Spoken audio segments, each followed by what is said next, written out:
الحمد لله نحمده ونستعينه ونستغفره ونؤمن به ونتوكل عليه ونعوذ بالله من شرور أنفسنا ومن سيئات أعمالنا من يهده الله فلا مضل له ومن يضلل الله فلا هادي له وأشهد أن لا إله إلا الله وأشهد أن محمدا عبده ورسوله أما بعد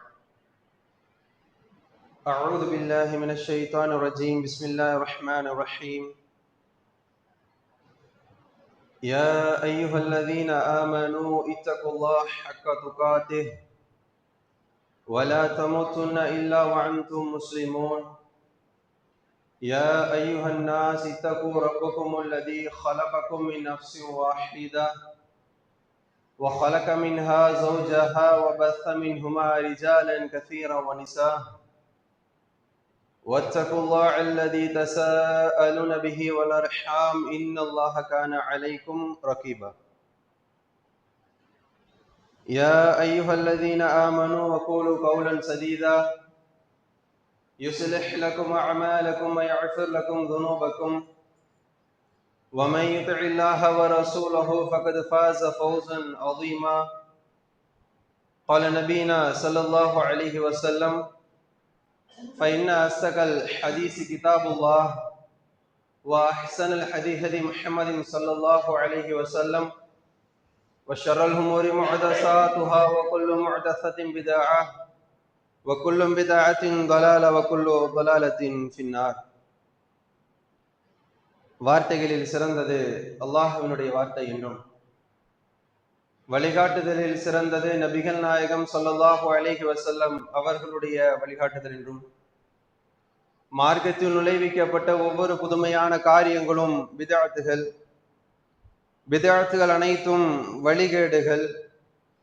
வழிகேடுகள் அனைத்தும் உங்களை நரகில் கொண்டு போய் சேர்க்கும் என்று நபிகள் நாயகம் ஸல்லல்லாஹு அலைஹி வஸல்லம் அவர்கள் தங்களுடைய ஒவ்வொரு சொற்பொழிவின் துவக்கத்திலும் இந்த மனித சமூகத்திற்கு நினைவுபடுத்தியதை இந்த நல்ல சந்தர்ப்பத்திலே அல்லாஹுடைய தூதரும் எந்த அடிப்படையிலே இந்த ஜும்ஆ தொழுகையை நிறைவேற்ற வேண்டும் என்று வழிகாட்டி தந்தார்களோ அந்த அடிப்படையிலே நிறைவேற்ற வேண்டும் என்ற உயர்ந்த நோக்கத்தோடு இங்கு ஒன்றுகளும் இருக்கிற நம் அனைவரின் சிந்தனையிலும் அந்த நபி மொழியை நினைவுபடுத்தியவனாக எனது உரையினை ஆரம்பம் செய்கிறேன்.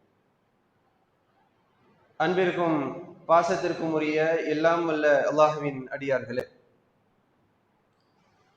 வணக்கத்திற்கு தகுதியானவன் அல்லாஹ் ஒருவனை தவிர வேறு யாரும் இல்லை என்ற அந்த ஓரிரை கொள்கையையும் பின்பற்றுவதற்கு தகுதியானவர்கள் அண்ணலும் பெருமானார் நபிகள் நாயகம் ஸல்லல்லாஹு அலைஹி வஸல்லம் அவர்கள்தான் என்ற அந்த தூதுத்துவ கொள்கையையும் நம்முடைய வாழ்விலே உயிர் மூச்சாக கொண்டு இந்த துனியா வாழ்வினை கழித்துக் கொண்டிருக்கிறோம். அல்ஹம்துலில்லாஹ்.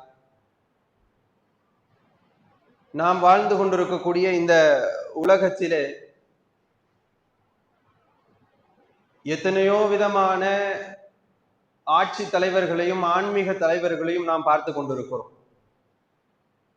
நம்முடைய காலம் மட்டுமல்லாமல் நமக்கு முன்பு வாழ்ந்த எத்தனையோ ஆன்மீக தலைவர்கள், ஆட்சி தலைவர்கள் இந்த உலகை விட்டு சென்றிருக்கிறார்கள்.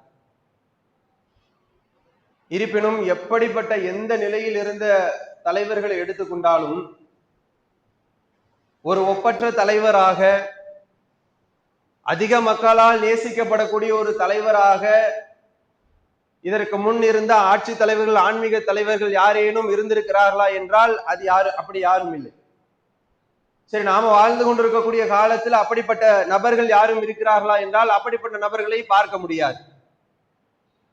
ஆனால் ஒரு மனிதரை அதிகமான மக்கள் நேசிக்கிறார்கள். ஒரு மனிதருடைய சொல் செயல் அங்கீகாரத்தை மாற்று மத அன்பர்கள், தொப்புள் கொடி உறவுகள் கூட அதை எடுத்து நடைமுறைப்படுத்தக்கூடிய ஒரு சூழல் இருக்கிறது என்று சொன்னால் அது அண்ணலும் பெருமானார் நபிகள் நாயகம் ஸல்லல்லாஹு அலைஹி வஸல்லம் அவர்களுக்கு தான் என்பதிலே எள்ளளவு மாற்றுக்கிறது இல்லை.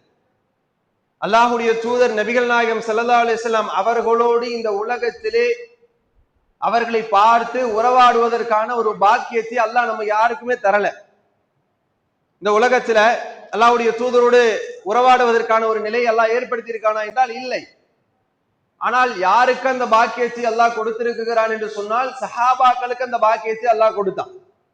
சஹாபா பெருமக்கள் என்ன செய்தார் என்று சொன்னால், அல்லாஹ்வுடைய தூதருடைய அனுதின செயல்பாடுகளையும் அல்லாஹ்வுடைய தூதருடைய எல்லா விதமான நடைமுறை வாழ்க்கையும் நேரடியாக பார்த்த சஹாபா பெருமக்கள், அவர்களோடு ஒன்றி உறவாடிய சஹாபா பெருமக்கள், அவர்களுக்கு பணிவிடை செய்த சஹாபா பெருமக்கள். இப்படி இருக்கையில நமக்கு இந்த வாய்ப்பை அல்லாஹ் தரவில்லையே என்ற ஒரு வருத்தம் நம்மிடத்திலே ஒரு புறம் இருந்தாலும், அல்லாஹ் ரப்புல் ஆலமீன் அதற்கான வாசலை இன்னும் திறந்து வைத்திருக்கிறான் என்பதை மிகப்பெரிய ஒரு மகிழ்ச்சிக்குரிய ஒரு செய்தி. எப்படி அல்லாஹ் திறந்து வைத்திருக்கிறான்? இந்த உலகத்துல நீங்கள் நேசிக்கக்கூடிய உங்களுடைய முஹம்மதோடு நீங்கள் உறவாடுவதற்குரிய பாக்கியம் கிடைக்கவில்லையா, அந்த பாக்கியத்தை உங்களுக்கு மறுமையில் நான் தருகிறேன். நீங்கள் நேசிக்கக்கூடிய உங்களுடைய தூதரோடு நீங்கள் இருக்க வேண்டுமா? பல நல்ல அறங்களை அல்லாஹ் ரப்புல் ஆலமீன் தன்னுடைய தூதர் மூலியமாக நமக்கு சொல்லி தருகிறான்.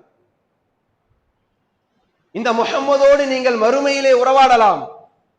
அவரோடு நீங்கள் என்ன செய்யலாம்? அனுதினமும் அவரோடு நீங்கள், அவர் எங்கெல்லாம் போறாரோ அங்கெல்லாம் போலாம்.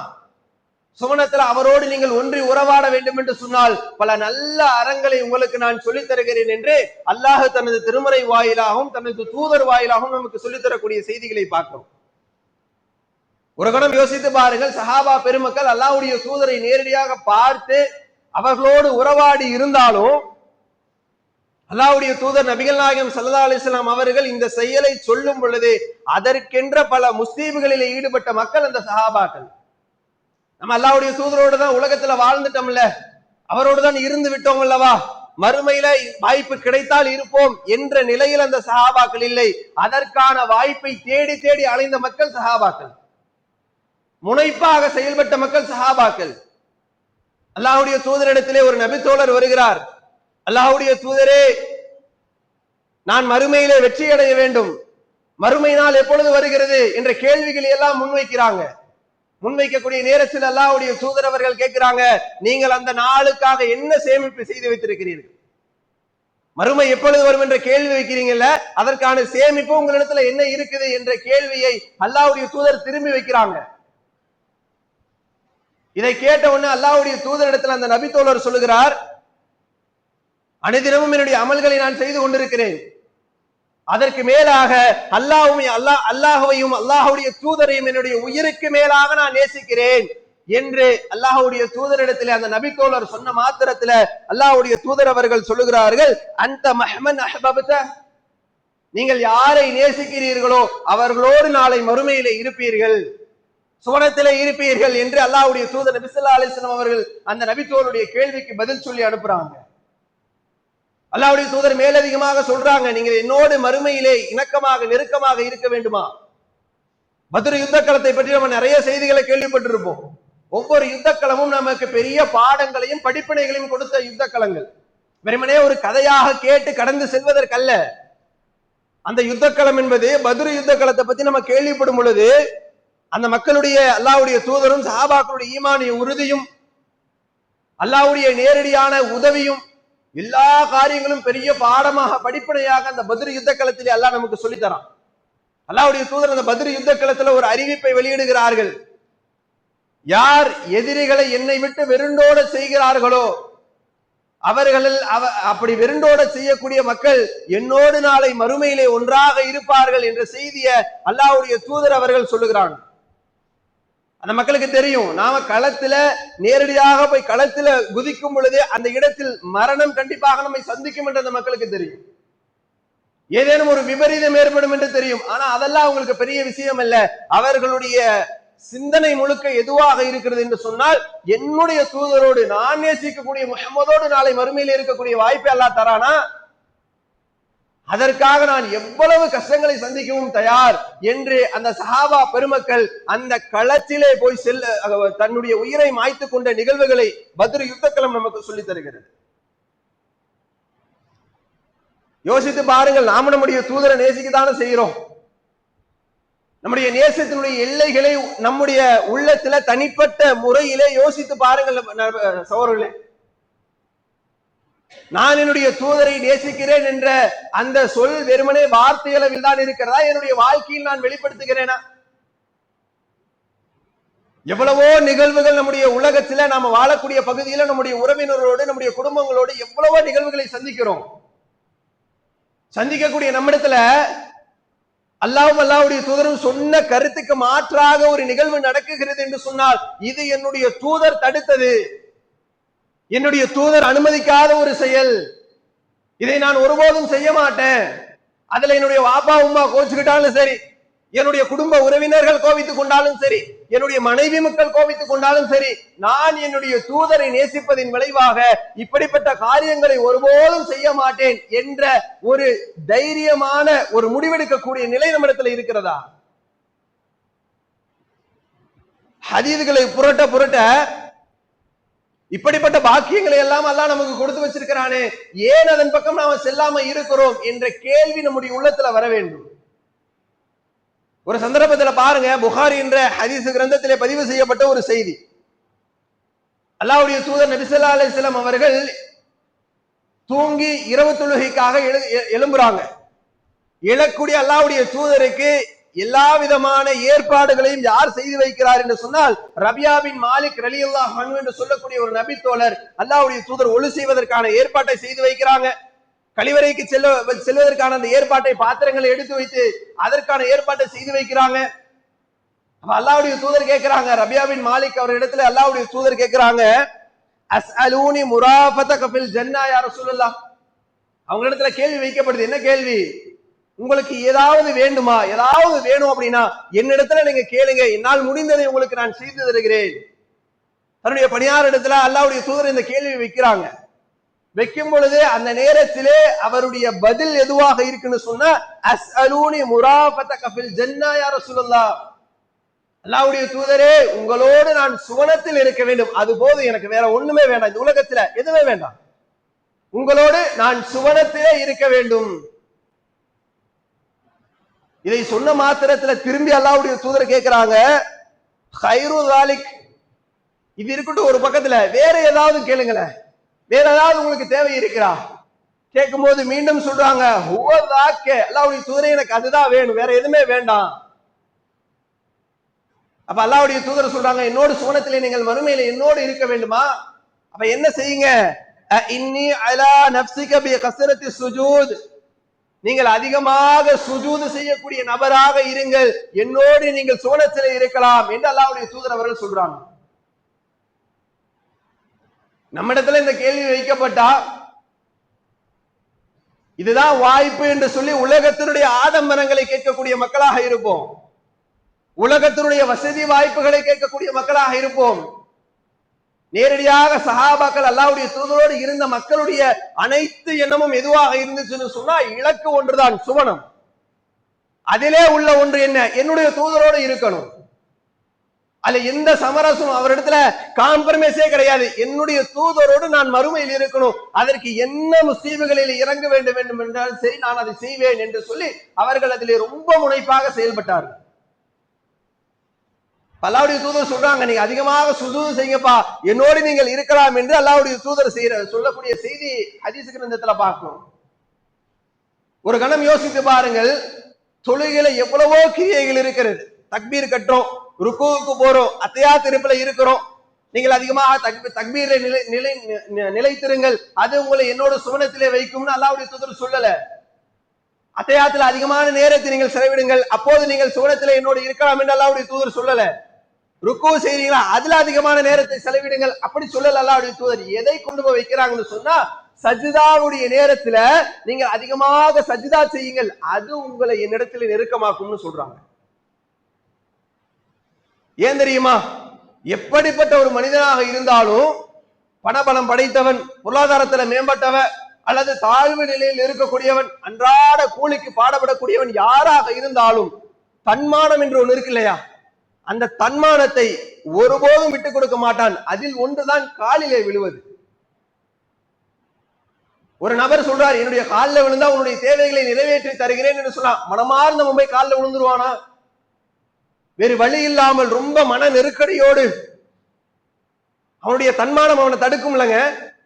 இப்ப யோசித்து பாருங்கள், அல்லாஹ் ரப்புல் ஆலமீன் இந்த சஜிதா செய்வதன் மூலமாக மனிதனுடைய தன்னிலையை உணர வைக்கக்கூடிய ஒரு சூழலை அல்லாஹ் அந்த இடத்துல வைக்கிறான்.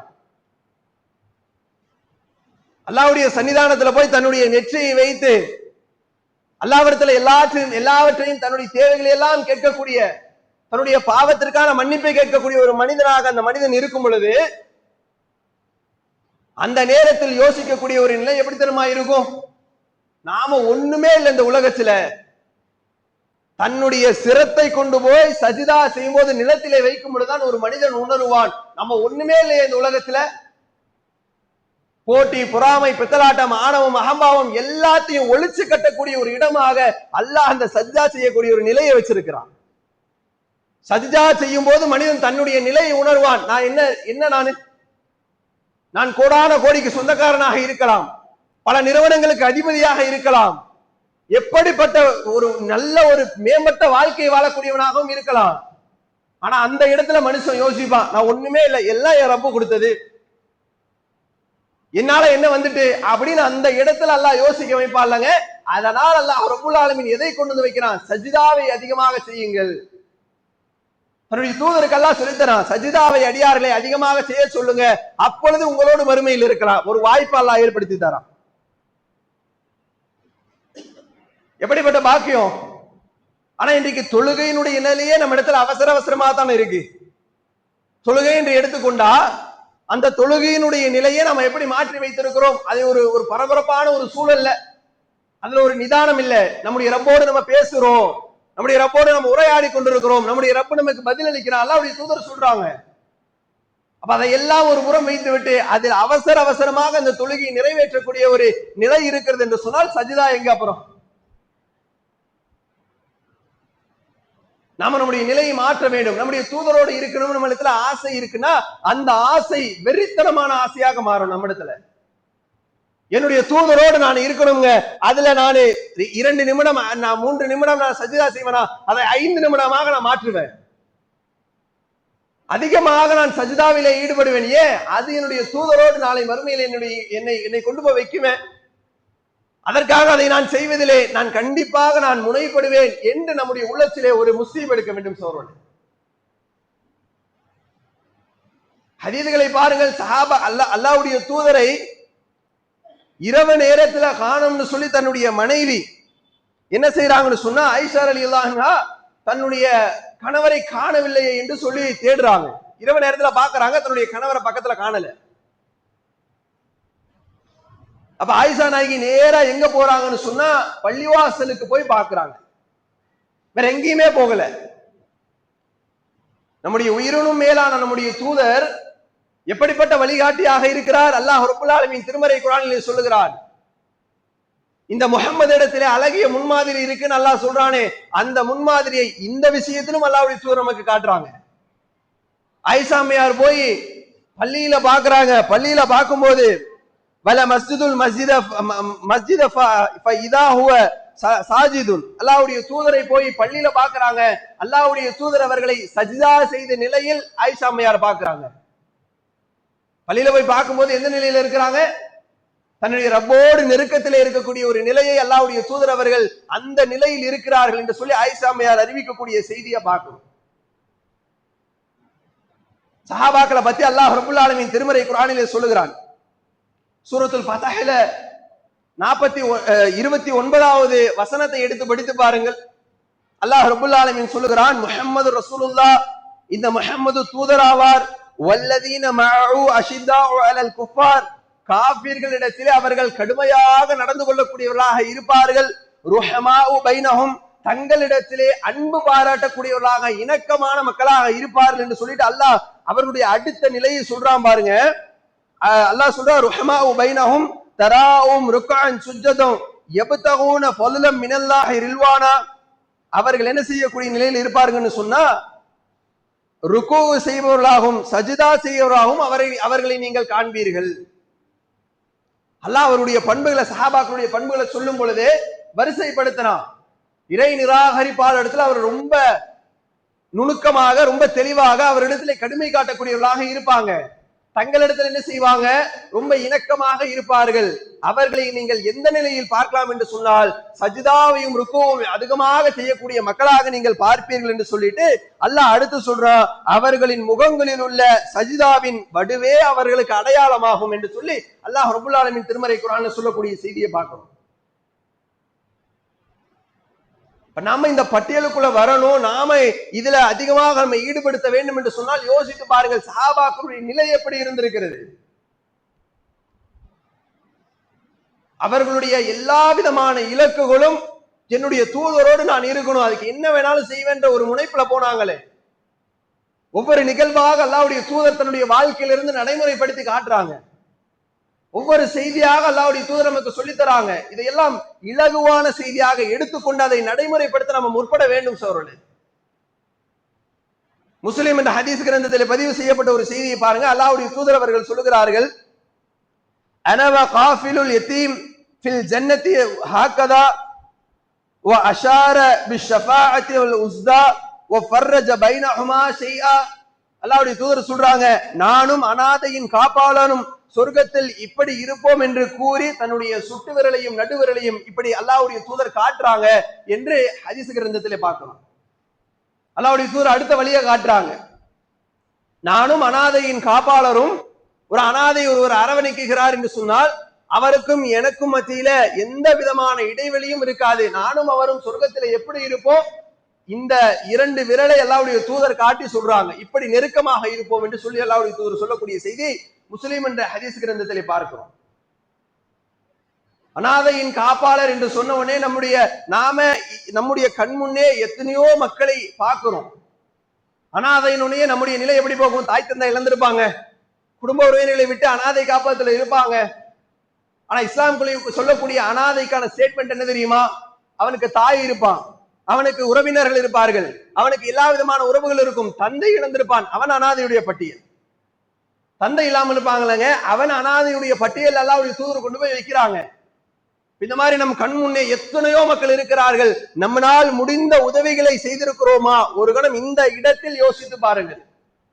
அல்லது அதற்கான வழிகாட்டுதல்களை யாருக்காவது கொடுத்திருக்கிறோமா? இந்த தருணத்தில் யோசித்து பாருங்கள். எப்படிப்பட்ட ஒரு புரட்சி அல்லாஹ்வுடைய தூதர் உருவாக்குறாங்கன்னு சொன்னா, அறியாமை காலத்துல வாழ்ந்த மக்கள், எப்படிப்பட்ட அறியாமை, பெண் குழந்தை எல்லாம் பிறக்குதுன்னு சொன்னா அதையெல்லாம் உயிரோடு புதைக்கக்கூடிய அளவிற்கு வெறி பிடித்த ஒரு நிலையில் இருந்த மக்களை அல்லாஹ்வுடைய தூதர் தன்னுடைய பெரும் புரட்சியின் காரணமாக ஒரு மாற்றத்தை கொண்டு வராங்க அந்த மக்களிடத்துல. எப்படிப்பட்ட மாற்றம் என்று சொன்னால், அல்லாஹ்வுடைய தூதர் நபி ஸல்லல்லாஹு அலைஹி வஸல்லம் அவர்கள் ஹிஜ்ரி 7ல உம்ரத்துல் கலா, அதாவது ஹிஜ்ரி 6ல செய்ய வேண்டிய உம்ராவை ஹிஜ்ரி 7ல அல்லாஹ்வுடைய தூதர் செய்யறாங்க. செய்த அல்லாஹ்வுடைய தூதர் நபி ஸல்லல்லாஹு அலைஹி வஸல்லம் அவர்கள் என்ன செய்யறாங்கன்னு சொன்னா, உம்ராவை முடித்து விட்டு அப்படியே வந்து கொண்டிருக்கிறார்கள். உடன் நபி தோழர் எல்லாம் இருக்கிறாங்க, அலி ரலியல்லாஹு அன்ஹு போன்ற பெரும் பெரும் சஹாபாக்கள் எல்லாம் கூட இருக்கிறாங்க. அந்த நேரத்துல அல்லாஹ்வுடைய தூதர் நபி ஸல்லல்லாஹு அலைஹி வஸல்லம் அவர்களை நோக்கி, அலி ரலியல்லாஹு அன்ஹு அவர்களை நோக்கி யாரு வரான்னு சொன்னா, உஹது யுத்த களத்திலே கொல்லப்பட்ட ஹம்ஸா ரலியல்லாஹு அவருடைய மகள் இவங்களை நோக்கி ஓடி வர்றாங்க. ஓடி வரக்கூடிய நேரத்துல அலி ரலியல்லாஹு அன்ஹு என்ன செய்யறாங்க, அந்த குழந்தையை வாரி தூக்கி அணைத்துக் கொள்கிறார்கள். அணைத்துக் கொண்டு தன்னுடைய மனைவி ஃபாத்திமா ரலியல்லாஹு அன்ஹா இடத்துல கொண்டு வந்து கொடுக்கிறாங்க. இந்த குழந்தையை சாலிஹான பிள்ளையாக நாம் வளர்த்த வேண்டும் என்று சொல்லி அவருடைய மனைவி இடத்துல கொடுக்கிறாங்க. இது இதோடு நிக்கல, இதுல எப்படிப்பட்ட புரட்சி அல்லாஹ்வுடைய தூதர் ஏற்படுத்தியிருக்காங்கன்னு சொன்னா, சஹாபாக்களுக்கு மத்தியில போட்டிகள் வருகிறது. இந்த பிள்ளையை யார் எடுத்து வளர்த்துவது? ஏன் அப்படி அனாதையினுடைய காப்பாளராக இருக்கக்கூடிய ஒருவரும் நானும் இப்படி மறுமையில் இணைந்திருப்போம் என்று அல்லாஹ்வுடைய தூதர் சொன்னாங்களே, அதற்கு அந்த சஹாபாக்கள் உயிரோட்டம் கொடுக்கிறாங்க. எப்படிப்பட்ட உயிரோட்டம்? இந்த குழந்தையை நான் தான் வளர்த்துவேன். யார் வரா? அலி ரலியல்லாஹு அன்ஹு அவர்கள் போட்டியிடுறாங்க, ஜாஃபர் ரலியல்லாஹு அன்ஹு அவர்கள் போட்டியிடுறாங்க, ஸைத் ரலியல்லாஹு அன்ஹு அவங்க முன் வராங்க, நான் வளர்த்திக்கிறேன் அப்படின்னு. ஒவ்வொருவரும் ஒவ்வொரு காரணத்தை முன்வைக்கிறாங்க. அலி ரலியல்லாஹு அன்ஹு சொல்றாங்க, இது என்னுடைய சிறிய தந்தையினுடைய பிள்ளை, இந்த பிள்ளையை நான் எடுத்து வளர்த்தி கொள்கிறேன் என்று சொல்லி அவங்க ஒரு காரணத்தை வைக்கிறாங்க. ஜாஃபர் ரலியல்லாஹு அன்ஹு வர்றாங்க, என்னுடைய சிறிய தந்தை பிளஸ் என்னுடைய மனைவி இந்த குழந்தைக்கு சிறிய தாயாராக இருக்கிறார் என்று சொல்லி, சின்னம்மாவா இருக்கிறாங்கன்னு சொல்லி அந்த குழந்தையினுடைய மேலதிகமான உறவை சொல்றாங்க. அடுத்து யாரு வர்றா? ஸைத் ரலியல்லாஹு அன்ஹு அவங்க வர்றாங்க. அவங்க வந்து சொல்றாங்க, ஒரு முஸ்லிமின் ஒரு முஸ்லிமுக்கு சகோதரன் அல்லவா, அந்த அடிப்படையில் அந்த குழந்தையை நான் எடுத்து வளர்த்திக் கொள்கிறேன், என்னிடத்துல கொடுத்துருங்கிறாங்க. சுபஹானல்லாஹ், அல்லாஹ்வுடைய தூதர் ஏற்படுத்திய புரட்சியை பாருங்களேன். பெண் குழந்தை பிறந்தால் அவமதிப்பாக நினைப்பது, பெண் குழந்தையை உயிரோடு புதைப்பது என்ற ஒரு அவலமான நிலை மாறி அல்லாஹ்வுடைய தூதர் உருவாக்கிய அந்த சமூகம் எப்படிப்பட்டதாக இருக்கிறது? ஒரு குழந்தை வளர்த்துவதன் மூலியமாக என்னுடைய தூதரோடு நான் மறுமையில் இருப்பேன், அதற்கான முயற்சிகளை நான் செய்வேன் என்று சொல்லி சஹாபாக்கள் போட்டி போடுறாங்க. அப்ப அல்லாஹ்வுடைய தூதர் சொல்றாங்க, அல்ல ஹாலத்து சிற்றன்னை என்பவள் பி மன்சிலத்தில் உம்மி, தாயினுடைய அந்தஸ்துக்குரியவர் அது என்று சொல்லி அல்லாஹ்வுடைய தூதர் நபி ஸல்லல்லாஹு அலைஹி வஸல்லம் அவர்கள் அந்த குழந்தையை வாங்கி ஜாஃபர் ரலியல்லாஹு அன்ஹு அவருடைய கையில ஒப்படைக்கிறாங்க. நீங்க நல்லபடியா சாலியா வளர்த்தி கொள்ளுங்கள் என்று சொல்லி அவர்களிடத்திலே ஒப்படைக்கப்படுகிறது. செய்தி சொல்ல இந்த ஹதீஸ் சொல்லக்கூடிய செய்தியை பாருங்கள். அல்லாஹ்வுடைய தூதர் ஏற்படுத்திய புரட்சி அந்த மக்களிடத்துல பெரும் புரட்சியாக மாறி இருக்கு. முன் வராங்க, நம்முடைய கண்முன்னே எத்தனையோ மக்களை பார்க்கிறோம் இல்லைங்க, நாம அதற்காக நம்முடைய ஒரு சிறு துரும்பையாவது தூக்கி போட்டிருக்கோமா என்று நாம் யோசிக்க கடமைப்பட்டிருக்கிறோம். நம்மிடத்துல கொடுக்க ஒண்ணும் இல்லை, நம்மிடத்துல கொடுப்பதற்கு பெரும் பொருளாதாரம் இல்ல, அதற்கான வழிகாட்டுதலை கொடுத்திருக்கிறோமா? ஏதோ ஒரு வகையில நன்மை அடையக்கூடிய பாக்கியத்தை அல்லாஹ் வச்சுதான் இருக்கிறான், வாசலை திறந்து வச்சிருக்கிறான், அதற்காக நாம் முயற்சி செய்யறோமா என்பதுதான் நீங்க கேள்வி. அதே போல இன்னொரு செய்தியை பாருங்கள். அடுத்த செய்தி அல்லாஹ்வுடைய தூதர் சொல்றாங்க, என்னோடு நீங்கள் மறுமையிலே ஒன்றாக இருக்க வேண்டுமா, நபிகளாரோடு இருக்க வேண்டுமா? அல்லாஹ்வுடைய தூதர் அவர்கள் சொல்லுகிறார்கள், மன் ஆல இஃப்னத்தைனி அவ் ஸலாசன் அவ் வஅனத்தைனி ஸலாசன், எவர் ஒருவர் 2 அல்லது 3 பெண் குழந்தைகளை பெற்று அல்லது 2 அல்லது 3 சகோதரிகளை கொண்டு எவர் ஒருவர் சாலிகான முறையிலே அவர்களை வளர்த்தி ஆளாக்குகிறார்களோ அவர்கள் நாளை மறுமையில் என்னோடு இருப்பார்கள் என்று அல்லாஹ்வுடைய தூதர் அவர்கள் சொல்றாங்க. 2 பெண் குழந்தை அல்லாஹ் கொடுத்திருக்கிறான்னு சொன்னா, பெண் குழந்தை பிறந்தாலே அதை அவலமாக பார்க்கக்கூடிய ஒரு சமூகம் இருந்தது. ஆனா அல்லாஹ் நமக்கு திருமறையில எப்படி அறிமுகப்படுத்தினா, அது புஷ்ரா, உனக்கு நற்செய்தி என்று அல்லாஹ் சொல்றான். அப்ப அதுல கொண்டு போய் அல்லாஹ் ரப்புல் ஆலமீன் நமக்கு எப்படிப்பட்ட ஒரு டெஸ்ட் வைக்கிறான்னு சொன்னா, உனக்கு 2 பெண் குழந்தைகளை கொடுத்திருக்கிறேன், நீ சாலிஹான முறையிலே வளர்த்தி ஆளாக்கி நாளை மறுமையிலே கொண்டு போய் அதற்கான கூலியை பெற வேண்டும் என்று சொன்னால், அதற்கான பெரும் கூலி என்னவென்று சொன்னால், உன்னுடைய தூதரோடு நீ மறுமையிலே இருப்பாய். பாக்கியம் தானங்க, யோசிச்சு பாருங்க. நமக்கு அல்லாஹ் அந்த பாக்கியத்தை கொடுத்திருக்கிறான்னு சொன்னா, பொதுவாகவே ஒரு பெண் குழந்தை வச்சிருக்கிறோம், நம்ம அதன் மூலியமாகவும் நன்மை அடையக்கூடிய பாக்கியத்தை அல்லாஹ் வச்சிருக்கிறான். நாம் வாழ்ந்து கொண்டிருக்கக்கூடிய சமூகத்தை சற்று உற்று நோக்க வேண்டும். எப்படிப்பட்ட சமூகத்துல வாழ்ந்துட்டு இருக்கிறோம்? பெண் குழந்தைகளை ரொம்ப கண்ணும் கருத்துமாக பார்த்து வளர்த்த வேண்டிய ஒரு நிலையில் இருக்கிறோம். அதுதான் பெரிய சவாலு. நம்முடைய மனதார திறந்த மனதோடு யோசித்து பாருங்கள். நாம யாரெல்லாம் நம்முடைய பெண் குழந்தைகளுக்கு என்னுடைய பிள்ளைய போல வருமா, என் பிள்ளை எப்படிப்பட்ட பிள்ளை தெரியுமா அப்படின்னு நினைத்து கொண்டு நம்முடைய பிள்ளைக்காக இந்த உலகத்துல லட்சங்களை கோடிகளை செலவழித்து நாளே இந்த படிப்பிலே அதிகமாக ஆர்வம் காட்டக்கூடிய மக்களாக உயர்த்தி நிறுத்தினாலும் ஈமானிய கல்வியை கொடுக்கவில்லை என்று சொன்னால் அத்தனை கல்வியும் வீண் தான். ஏன், அந்த உலக கல்வி என்பது தேவையான ஒன்று, அதோடு இந்த மார்க்க கல்வி இல்லை என்று சொன்னால் உலக கல்வி வீணானதாக மாறிவிடும். இந்த மார்க்க கல்வி என்பது, அந்த குழந்தைக்கு ஈமானிய கல்வி என்பது, அல்லாஹ்வுடைய அச்சம் என்பது எல்லா இடத்திலும் அந்த குழந்தைக்கு அது பயனுள்ளதாக இருக்கும். இன்னைக்கு சமூக வலைதளத்தை பார்க்க தானங்க செய்கிறோம். சமூக வலைதளத்தினுடைய நிலை எப்படி இருக்கிறது? முழுமையான ஹிஜாபோடு இன்றைக்கு நம்முடைய சமூகத்தை சேர்ந்த எத்தனையோ பெண்கள் வலைதளங்களில் ஒவ்வொரு பாட்டுக்கும் ரீல்ஸ் போடக்கூடிய மக்களாக இருக்கிறார்கள். வேதனையிலும் பெரும் வேதனையாக இருக்கா இல்லையா? பார்க்கும்போது என்ன செய்கிறோம்? பார்க்கும் பொழுது நம்முடைய மனதார அவர்களை திட்டிவிட்டு கடந்து சென்று விடுகிறோம். ஆனால் ஒவ்வொருவரும் நம்ம யோசிக்கணும், நம்முடைய வீட்டிலும் பெண் குழந்தைகள் இருக்கிறது. இது போன்ற பலா முசீபத்துகளை பார்த்து நம்முடைய பிள்ளைகளும் மாறிவிடக் கூடாது, நம்முடைய பிள்ளைகளை நாம சாலியான முறையில வளர்த்தணும் என்ற ஒரு நிலை நம்மிடத்துல இருக்கணும். இன்னைக்கு வலைதளத்தினுடைய நிலை என்பது மிக மிக மோசமானதாக மாறிவிட்டதா இல்லையா? நீங்க ஊட்டி விளாக் பார்த்திருப்பீங்க, கொடைக்கானல் விளாக் பார்த்திருப்பீங்க, யூடியூபர்ஸ் எல்லாம் போடுவாங்க. ஆனால் நீங்க ஹோம் டூர் என்ற பெயரில, பாத்ரூம் விளாக் என்ற பெயரில இது மாதிரியான கொடூரங்களை கேள்விப்பட்டிருப்போமா? தன்னுடைய வீட்டுல எப்படிப்பட்ட அறைகள் இருக்கிறது, இதுதான் என்னுடைய வீட்டினுடைய முகப்பு, இது என்னுடைய வீட்டினுடைய படுக்கை அறை, இது என்னுடைய வீட்டினுடைய பாத்ரூமுக்குள்ள போயாச்சு. அடுத்து கேவலமாக இருக்கிறது. இதுதான் நாங்க சோப்பு வைக்கிற இடம், இதுதான் சீப்பு வைக்கிற இடம், இதுதான் நாங்க பல் துலக்கக்கூடிய பிரஷ் வைக்கிற இடம். எவ்வளவு கேவலமான ஒரு நிலையில் இன்றைக்கு சமூகம் சென்று கொண்டிருக்கிறது தெரியுமா? இது விளாக் என்ற பெயரை இன்றைக்கு பல யூடியூப்களில் பதிவிடப்பட்டிருக்கிறது.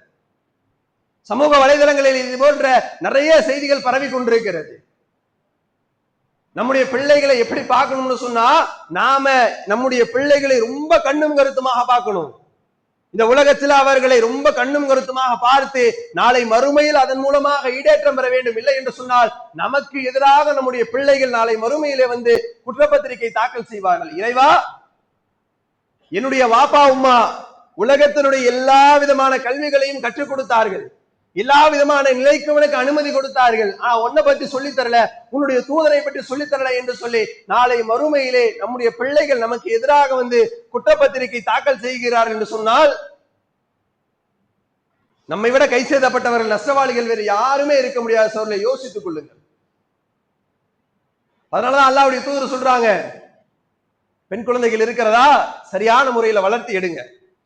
வளர்த்து எடுப்பதனுடைய நிகழ்வு நாளை மறுமையிலே நரகத்திலிருந்து உங்களை நீங்கள் பாதுகாத்துக் கொள்ளலாம். அப்படி சாலியான முறையிலே வளர்த்து விட்டால் அது உங்களை கொண்டு வந்து எங்கு சேர்க்கும்? மறுமையினுடைய ஒரு உச்ச நிலையில அல்லாஹ் கொண்டு வந்து வச்சிருவான். உச்சநிலை என்பதே அல்லாஹ்வுடைய தூதரோடு நெருக்கத்தில் அல்லாஹ் வைப்பான். அப்ப இது போன்ற நிறைய செய்திகள் ஹதீசுகளிலே சொல்லித் தரப்பட்டிருக்கிறது. நாம நம்முடைய வாழ்க்கையில அறிந்த செய்திகளை நம்முடைய வாழ்க்கையில நடைமுறைப்படுத்தி நம்முடைய தூதர் மீது உண்டான நேசத்தை இன்னும் அதிகப்படுத்தக்கூடிய நற்பாக்கியத்தை அல்லாஹ் உங்களுக்கும் எனக்கும் தந்தல் புரிய வேண்டும் என்று கேட்டுக்கொண்டு என்னுடைய முதல் உரையை நிறைவு செய்கிறேன்.